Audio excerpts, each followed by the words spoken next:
Please. And we're thinking that they're actually going to take the time to do their due diligence. We will, because it's our field, but other people traditionally won't. Yeah, they're just listening. It's ready. That's crazy. Or we could just shut up. We chose to speak. I saw him coming, I'm like, I can go all day. That's our cue. That pissed me off so bad. Yeah.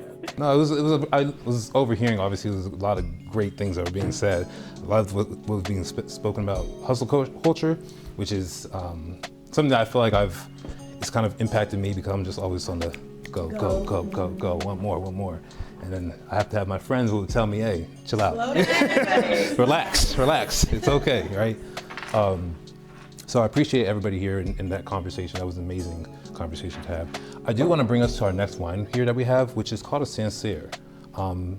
Anybody heard of Sancerre wine before? Okay. Have you heard of Sauvignon Blanc? Yes. That's Sancerre. So, Sancerre, a lot of French wine is specific to the region. So Sancerre legally has to be 100% Sauvignon Blanc, right? And so you'll have a Sancerre wine that is specifically from France. So we started with Spain, now we're in France, and we're traveling. We're international with it, okay? But yeah, so you're gonna, a lot of times with Sauvignon Blanc, you'll get these like really grassy notes, and so sometimes it's a little bit too much for some people, which is why we have some acidic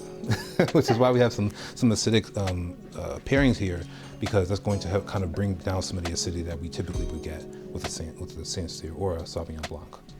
And so we'll go ahead and do our tasting as we normally do. We're gonna start with the smell.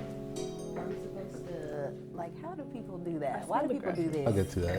Okay. I'm like, why do people do that? Table. Scratching the table all. But once again, like I said, perfect. Yeah, the grassiness. Yeah, exactly, right. And so sometimes you'll have some people. It smells stronger than the last. Yeah. And sometimes you'll have some people. They'll say stuff like it reminds them, or it smells like freshly mowed grass, or stuff like that. And a lot of times. Dirt, yeah. I want to be rude. like in the best way possible. Right. Like lawns, right? Yes. And so a lot of times people will say these things, and sometimes aromas bring us to certain parts of our lives. When we're younger and stuff like that. So you'll have those kind of relations as well. So definitely some grassy notes on there as well. Very herbaceous. So like herbs. Also, like I said, lime and lemon are very, very, very potent on this one as well. And so I can already tell that it's going to be fairly acidic, okay? And so what we'll do is we'll go ahead and take a sample here, right?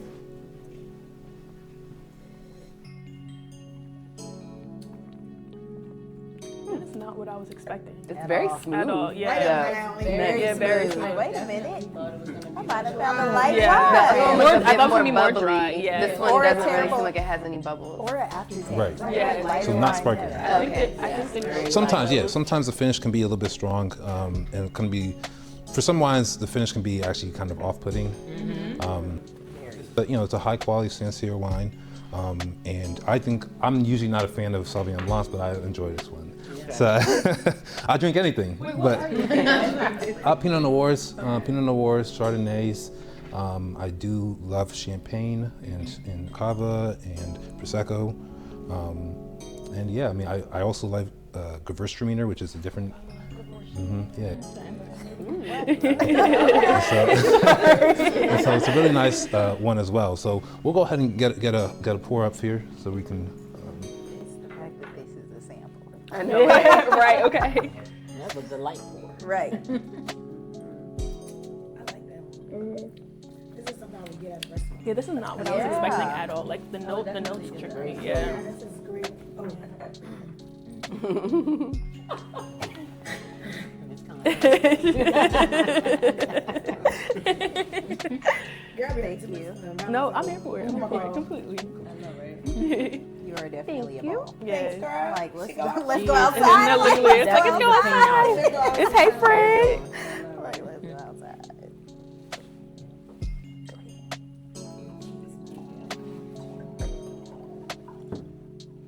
Thank you.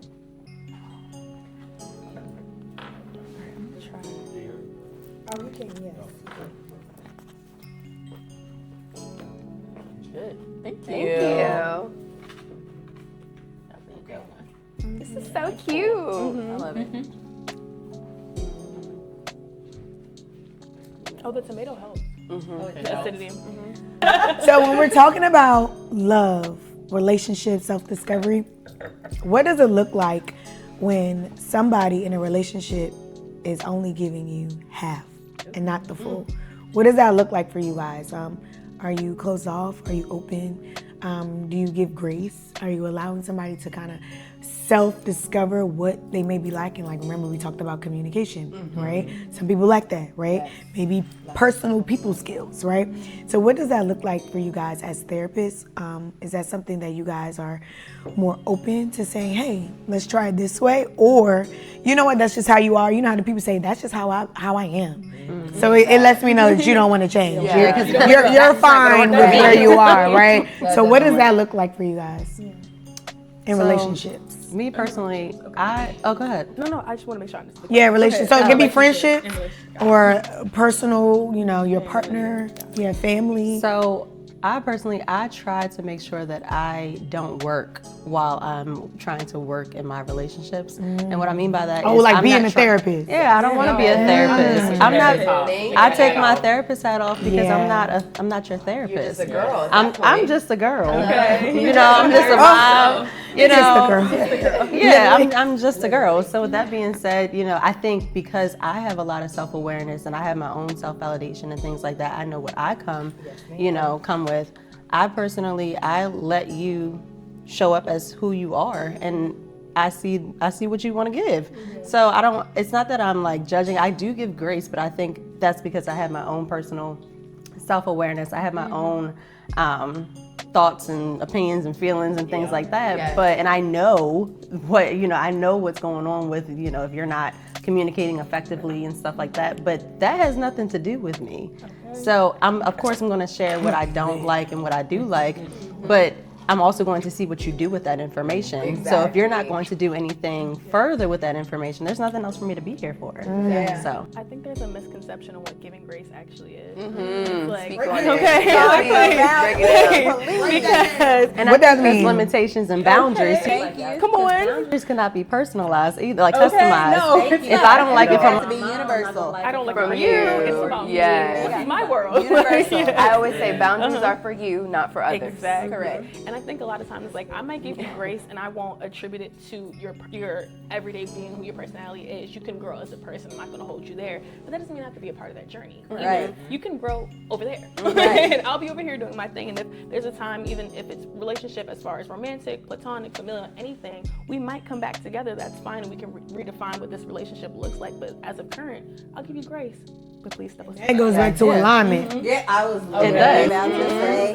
Yeah. 100%. Are we aligned? Are we on aligned? the same pathways? Are we literally equally yoked? Okay. And grace can only be extended when somebody is able to communicate what they need grace for. I'm not about to just be giving you grace based on my assumption of what you got going on. Right. Grace Like is you not need to be endless. able to say, and grace is not endless, Okay. right? You need to be able to say, like, I know I'm messing up right now, or I know I'm not showing up for you the way that I want to. You need to give me You have to something for me to verbalize be like, something. okay, I'll give you some grace. Yeah. So what does a healthy relationship actually look like for those that are still becoming, still discovering, still figuring out their life? What does that look like in a healthy relationship?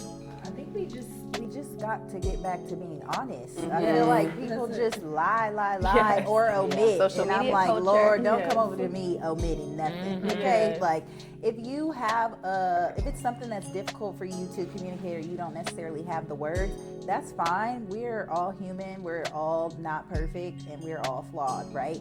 But I just think that is on our own onus to be like, hey, like, I am feeling X, Y, and Z way about this, but I don't necessarily know how to communicate that right now, or I don't necessarily have the words for it now, so I can give you what I have, or I need X, Y, and Z amount of time to think about it, and I'll circle back. Yeah. Even if you don't still have it, it's also like people drop the ball on following up. Stop saying you're gonna do stuff and don't do it. Like, Right. even in communication, you know what I'm saying? Like, I just think it's like people just try to put up this facade of like you know, they're just so strong or have it all together, or like they don't want to, you know, be in that vulnerable space.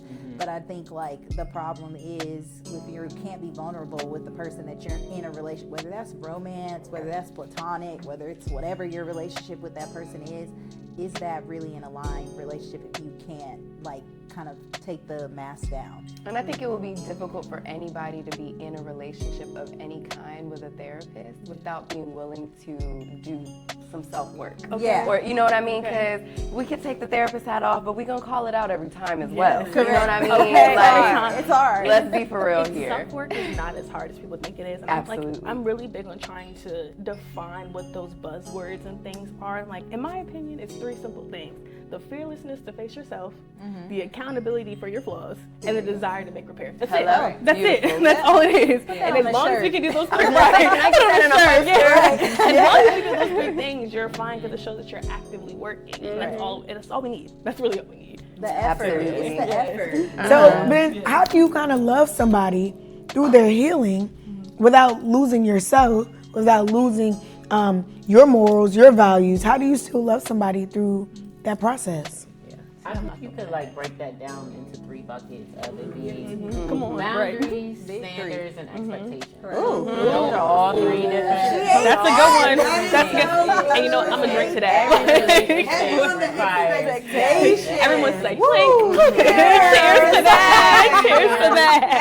Yes, cheers to that. Yes, Come on, expectations. Give us some more on that. So, you know, we have your boundaries, like we talked about earlier, those personal things that you don't want to, you know, done to you or do to yourself, honestly. Yeah. We have boundaries for ourselves, and then we have boundaries for other people, and then we kind of have those standards. So your standard is you need the car door open for you on every day. That's your standard. Right. But now, is that person gonna meet that or know that automatically? Maybe, Probably maybe not. And if not, we're not aligned. There also said is a she ain't moment for communication, because just because that's a standard, that doesn't ever mean that was something that was ever required of you or taught to you. That doesn't mean There we you're go. incapable.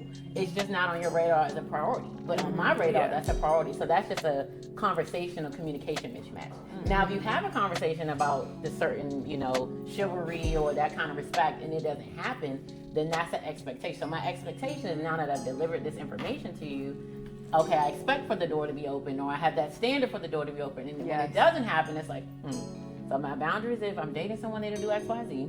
I have my standard, and whoever I'm dating has to meet the standard. And then once it's delivered, or had that conversation, we have the expectation, and it's still not delivered, then you as the person have to make the decision of, do I keep pounding down on someone or condemning them or saying they're not enough, or do I remove myself? Because it's only so much that you can harp down on somebody to not be who you need them to be. So if they're in transition, or maybe they don't have the intellectuality to be where you need, maybe they don't have the cognitive ability, maybe they just don't have it regardless. So you have to decide, am I a teacher? Am I a leader? Am I just a supporter? Or can I just love and pray for you from a distance and do my own thing? Yes. So whether that's your father, that's your mother, that's your grandfather, that's your boyfriend, your fiance, whatever it is being honest that these buckets are never met. So we're always at this like contentious point. Like, you're not doing this and you're not doing this, and I'm not getting the love I need, and I can't be monogamous, whatever it is, because you don't feel like your needs are being met. Yeah. So when you're never discussing your needs, or you don't even know your needs, you're always going to kind of be at that conflict. So I think if you put your life kind of in those 3 buckets, whether it's dating, work, whatever, what are your boundaries? What are your expectations? And then what are your standards? So when those things are not being met, at least reasonably, like obvious nothing happens overnight, but if it's been months or even years, and you're like, I'll just give it a little bit more time, they need another season. It's a disservice to you. Yeah, so it becomes a disservice. So now that goes to my next question is, how do you determine when it's time to start dating somebody who is healing? Is that something where you're like, okay, I'll work with you through that process? Or do you give them some time, like you work on you, boo, and when you're done, let's, come back and revisit that topic? What does that look like when trying to determine when it's time to date somebody during their healing process, after their healing process? What does that look like? And see, I think that that's more of a question for the person that's healing, because I feel like it's really the onus is on them to determine, am I ready to manage both what it takes to be whatever I am supposed to be in this relationship and also heal at the same time, right? Like, if you don't feel like you're fully healed, to me, I don't feel like you should be dating. because there's gonna be an expectation of you, you know what I'm saying? And I think that it's unfair to connect with somebody that you know good and well going into it that you're not able to give what you would be able to give when you were healed, if you were healed. Yeah. I actually, we have opposing views on that. Okay. Twofold. No, I love that. So I feel as though it's the person, say it's me and my partner is healing. I feel like it's up to me to decide what my capacity is. Yeah, true. That's true. Am I gonna be a ride or die girl? No, me personally, no. That's not me. That's not like me. I'm No. hopping out the car. I'm hopping out the car. Where are we going? Yeah, Right. Put it in the GPS. And why am I dying? Exactly. Right. Yes, but I genuinely think that it's on you to decide what your capacity is of if you can be there for the mistakes. And honestly, the way I think about it is it one going to be a detriment to me and my growth? And is it going to be something that as the person's growing, they're going to make mistakes? Can I tolerate those mistakes? And is it going to be harmful to our future potentially? If it is, we're going to have to table it before we can't come back from whatever might have happened. And see, I feel like I have that mentality with somebody that I've already been kind of dealing with, you know what I'm saying? God forbid, they lose somebody or lose their job or whatever the case, and now they're going through some things. Yeah. But when I first meet you, I would like for you to be able to. You should know. Yeah, thank you. Right. If you are not ready for what it requires to be with me, thank you. Thank you. In the right mindset. Speak on it. Thank you. Hello. That's your learn. That's the word of the day. Exactly. But that has a lot to do with denial, though.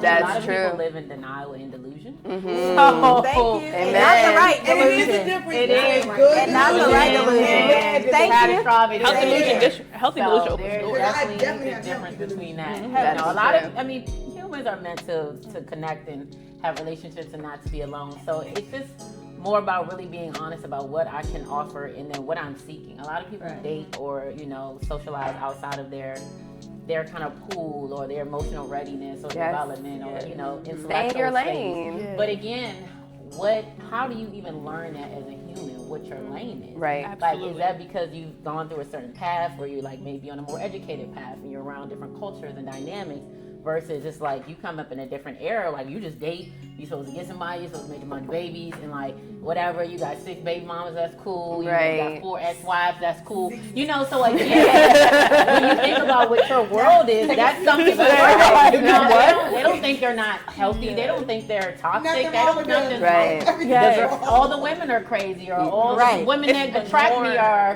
they want me to save them. They have this mindset is that it's nothing could possibly be me of why nothing ever works out. So it's like, what do you do with that bucket of population? Because they're always dating, they're always looking for somebody. They're like, well, she's not a fit. And see, to me, that's somebody who's not comfortable with themselves. That's you know what I'm saying? And then there's people who are basically chameleons, right? Like they take on what they see in the person that they're attracting to make it work. To try to make it work. And that's a person who's not so much trying to date for, the longevity of a positive, healthy relationship, but more so somebody who's trying to get their needs met, right? Whether it's housing, companionship, somebody to take care of their kids, finances, whatever it is, they're looking to get their needs met. So they're jumping from person to person until, It goes back to what I said before about the account, like the fearlessness to face yourself and the accountability for those flaws. Those two things are essential because I think so many people are so afraid to face people call them their demons, but they're just their darker sides, the shadow sides of what people are saying. Like, hey, what I grew up with, what I saw, the effects of that. And if people can only meet you at the depths of what they met themselves. Yes. So if they can't face themselves, how would you expect them to meet you in the depths of you and learn all about your growth and your history? It doesn't. It just doesn't align with your word. I love that. So now let me ask you, ladies, being that you guys are in this profession, how do you determine who you are outside of being the strong one, the successful one, the mom, maybe the best friend, the daughter? How do you kind of determine who you are outside of wearing that therapist hat? Who are you? Especially in the relationships. A lot of trial and error. Honestly, I think it's just making sure I do what I want to do when I want to do it. As long, that's really what it is. It's really a balance, to be honest, because if you think about it, it's like we're constantly giving to other people, and then we're naturally giving to people outside of our profession as well, like our family, our friends, and things like that. Because it's in our nature to do it at this point. We're kind of trained and programmed to do it. So it's like, okay, what do we do with the time that we have for ourselves? And me personally, I go to the gym. I make sure yesterday I was at the spa. I love it. Come on, travel. Yeah, you know, I am, like, as moms, you know, we have to first make sure that our child is great in good hands, or whatever we gotta do. We have the schedule. As long as you have a schedule for them, you can fully align everything else that you need done for yourself. So I make sure that I have, you know, my nighttime routine, and then the morning time is go time. The mornings are very slow for me on purpose. Very slow. I make sure I meditate or I listen to a sermon in the morning time, get myself together, and then I put everything in the car. This is, mind you, might be a little routine. Yes, I put everything in the car first and then get her together, you know, wake her up, so everything is very slow. So I'm not like carrying 50. So I'm not carrying it because it could be like a flustered morning. So you're like trying to hurry up and like get everything in the car. You forget something and everything like that. So I put everything in the car first, then handle her. I'm already done myself, and then while the time we're getting out, we're just walking out. That's intentional, and I love that because it's showing her that she doesn't have to rush either. Right. Like, I don't want her to feel like I'm constantly like I'm rushing, we gotta do this. We're like, What hit me was one time she had asked me, she's like, Mommy, are we running late? And I said, you're not running. Like 2 hours early. Exactly. Right. We just are we rushing? So I had to figure it out. But yeah, just being more intentional with like, she is literally, it's so funny because, you know, you just said you had to face yourself and stuff. I face my daughter, and she legit, she literally calls me out on just small things. And I'm like, I thank God I have that self-awareness, and I you know, that type of stuff. So I sit there and I listen to her, and I'm like, I take notes on what she says, when she says it, and how she says it. How she says it is very important, because if it's like in an urgent or if it's like a concerned voice, it's like, okay, this has been going on for a long time. So let me think about that. How can I reframe that for her so I don't want her to feel like I'm like constantly on go. So, but yeah, I definitely make sure I go to the gym. You know, I have that slow night in the morning to go to the gym in the morning time, and then I have my clients. I start my clients at like 10 o'clock on purpose. Drop her off early, and then go to the gym, you know, beforehand, after that as well. Then I have my clients and everything. But that whole day is very just in my control and not something that I have to do. It doesn't feel like an obligation. It feels like something that I've chosen to do. You're steering the ship. And even down to, that's my favorite part of this career is the flexibility. I start my day at 10, exactly, because that's what works for her and her daughter to be able to, like you said, be who you are outside of this job, because we are more than just therapists, for sure. I love the framing that you put for your daughter, and it's something that I do for myself, as far as I'm very intentional about paying attention of how do I feel in certain settings? When do I feel energized? When do I feel drained? When do I feel performative? Like those are things that I'm very intentional about paying attention for myself, so I know how I'm showing up the most authentic and when I'm the most authentic, and that way I can describe this is what I am or who I am as a person, my essence, my being, outside of what we talked about earlier. I'm a mental health clinician, like I'm not here to help you. Like, you know what I mean? Like that's not me. And my load is different on Tuesdays. Hello. Okay. It's different from Thursdays. Exactly. My caseloads are different as well. What I do for myself. And then the time frame of when I go to the gym. And building that support of like my friends know certain days are my hard days. You're not calling me with your problems on Thursday. You're not answering the phone on a Thursday. You know what I mean? Like those sort of things. I think too, like just finding a community that aligns with you as well. Just like so that you guys have an understanding of, you know, like it's just not so much, I guess, like pressure. Like I have friends who I know, like if I'm like feeling heavy, I'm the type of person who like I like to isolate, you know. But it's like I have friends where it's like I can go and I don't have to talk about it either. Yeah. And it's just like, oh, we could just vibe. That's we could important. just That is important. Hey, right. That is important. Exactly. And then it's like, but then, or people who might have more energy, and so it's like you're bringing my spirits up because you crack me up, or it's just like you're just talking about whatever, you know. But then I can also lean on you whenever those like times are too. And I went to a conference this past week, the On Aging conference. It's through the American Society on Aging, and I feel like we always conceptualize aging as like only for older adults when it's really like A process youth, everyone us, goes everybody. through. We're all aging. Yeah, We're literally aging right right now. now. Like, Yeah. You know, and like one of the most profound things that I heard from one of the speakers is like, you can't pour from an empty cup. You can't even pour from your cup. You need to be pouring the overflow, and that's it. You know, the rest you have to keep for you, and that's how you are able to like rest and sustain and keep going. And I was like, wow, that makes sense. You know, because if you keep pouring, which I'm sure we're all Black women, we know you're exhausted when you're pouring from an empty cup, a half full cup, a glass half full, whatever it is. Yeah. Burnout. And we gonna make something to pour if we're all out. Right. It's like it's not the cup is empty. There's nothing left. Like, Right. It's like nothing. I know, like, the older I get, I was like, the more I know my boundaries, the more when I'm like, no, it's a complete sentence. Hello. You know, like, I have Period. no problem with, like, saying, hey, I can't make it, or hey, I won't be able to. Like, you know, it's one of those things where sometimes you always have that sense of, like, dang, I feel bad, or dang, no, I can't do it. I'm sorry. Yeah. I love no. I love love no. With the exclamation It's the point. point that people actually don't like me. They're saying no. But it's because I got my boundaries. You need that Right. boundary. You need to have yours. I say no. Yeah. I'm like, oh no, no. Sorry. Like, yeah, Shouldn't. sorry. And then I stopped saying sorry. 'Cause no, I used to be like, no, sorry. Like, Right. And then I'm I'm actually still not trying to find sorry. a solution Exactly. to help you with your problem, even though I say no. Yeah. No. Sorry is like a prompt to having to explain. Hey, Yeah, Oh no. my You don't gosh. have to do all Y'all that. are reading sorry, me for comma. filth. I'm just sorry No, but it's a clean. good thing. It's a good thing. I'm sorry It's clean. so easy Yeah. to I had to do. work out that myself. Yeah. It takes Yeah. practice. It It does. can be from the littlest thing. Hey, girl, can you drive me down the block? No. right. Absolutely Versus, not. oh, hey, can you drive the block? I'm Kayla Evelyn, aka Black Guy in Wine, and thank you for watching this segment of the Black Tasting Room, where wine, conversation, and culture collide. I'd like to welcome you to subscribe and join us for another tasting as we work to bring people together one pour at a time. If you'd like to support or donate or even collaborate, please feel free to use the link to reach out to us directly. And can't wait to invite you to our next tasting event. Cheers.